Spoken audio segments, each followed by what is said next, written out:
Good morning. কেমন আছো সবাই? আশা করি সবাই খুব ভালো আছো।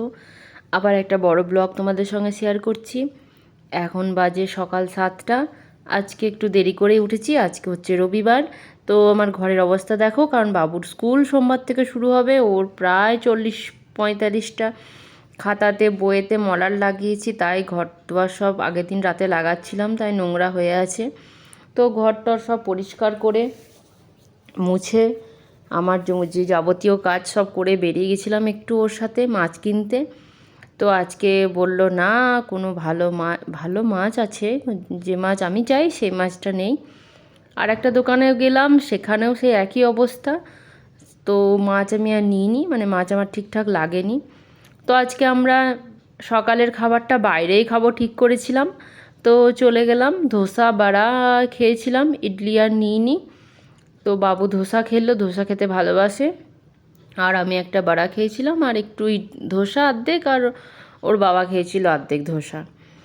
তো ধোসাটা বেশ ভালো ছিল। আমরা প্রিয়দর্শিনীতে খেয়েছিলাম। ব্যাঙ্গালোরে প্রিয়দর্শিনী আর উদীপী এই দোকানগুলো প্রায় দেখতে পাবে অনেক জায়গায়, আমি হোয়াইট ফিল্ডেও দেখেছি, আর শারজাপুরে তো আছেই। তো আমার এই বস্তাতে মাটিগুলো অনেক দিন আগে থেকেই ছিল। আমাদের যে সিকিউরিটি আছে সে আমাকে মাটিটা বলেছিলাম দিতেও, ভালো মাটি বানিয়ে দিয়েছিল, মানে মাটিটাকে তৈরি করে দিয়েছিল আর কি, সার দিয়ে। তো এই মাটিটায় টপ ছিল, তারপরে একটা চালের বস্তা ছিল, সব চটের বস্তা আর কি, চালের বস্তাটা, যেটাতে জল ভালোভাবে পাস হবে, প্লাস্টিকের নয়। তো আমি মাটিগুলোকে ভালো সব ভরে নিলাম টবের মধ্যে, দিয়ে বস্তাটাকে ডাস্টবিনে ফেলে দিলাম। অনেক দিন থেকে ছিল, বস্তাটা পচে গেছিলো। আর আজকে কি ভীষণ মানে ঝড়ের মতো হাওয়া দিচ্ছে আর কি। তো চিকেন নিয়ে নিয়েছিলাম, রবিবার দিন তো আমাদের চিকেন হয়। ভাত, চিকেন হবে, মাছের ডিম নিয়েছিলাম একটু, মাছের ডিমের বড়া হবে। আমি যেহেতু চিকেন খাই না, ওই আলু সেদ্ধ ডাল এইসব একটু করে নেব।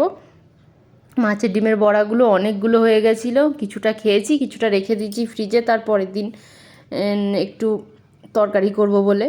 তো বিকেলবেলায় চলে এসেছিলাম এই এসআর লেআউটে, ব্যাঙ্গালোরে। যারা থাকো তারা চিনবে মনে হয়, বেশ ভালো জায়গাটা। সেখানে একটা পার্ক ছিল, সেটা সর্বসাধারণের জন্যই খোলা, সবার জন্যই, কোনো টিকিট ফিকিট লাগে না, এমনি আর কি পার্কটা। তো হঠাৎ যেতে যেতে রাস্তার ধার দিয়ে যাচ্ছিলাম, তো পার্কটা চোখে পড়লো, তাই বাবুকে নিয়ে চলে গেলাম। বেশ ভালো লাগছিল, ফ্রি হ্যান্ড এক্সারসাইজগুলো করছিল। তো কিছুক্ষণ ওখানে এনজয় করলো। অনেকটা বড় পার্ক, আর সবগুলো করতে পারছিল না, বাবার সাহায্য নিয়ে কিছুটা করছিল, আর আমি তো ভিডিও করছিলাম, আমি কিছুই করিনি।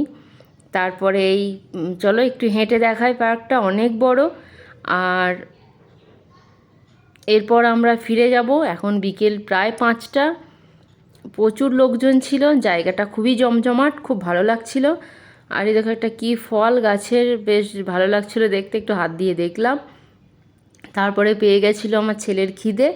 তো পাশে একটা ক্যাফেটেরিয়া মতো ছিল, সেখানে গিয়ে বসলাম। আমরা দুজনে 2 কাপ চা নিয়েছিলাম, আর ছেলে বলল আমি মোমো খাবো।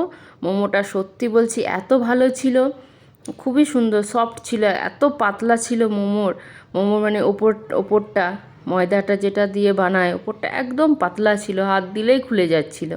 তো ওকে মোমোটা খাইয়ে দিলাম, আমরা চাটা খেয়ে নিলাম। দিয়ে রাস্তা দিয়ে যাচ্ছিলাম, তো একটা ফুচকার দোকান দেখলাম। ফুচকা তো আমি খুব ভালোবাসি জানো। তো বললাম চলো একটু ফুচকা খাই। আমি একাই খেলাম, বাবু একটা খেয়েছে, কারণ ও যেহেতু মোমো খেয়েছে, ওকে আর ফুচকা দিইনি। আমি একটা খেয়ে, ওকে একটা দিয়েছি, ওর বাবা একটা খেয়েছে, আর আমি খেলাম ফুচকা 10-12টা মতো।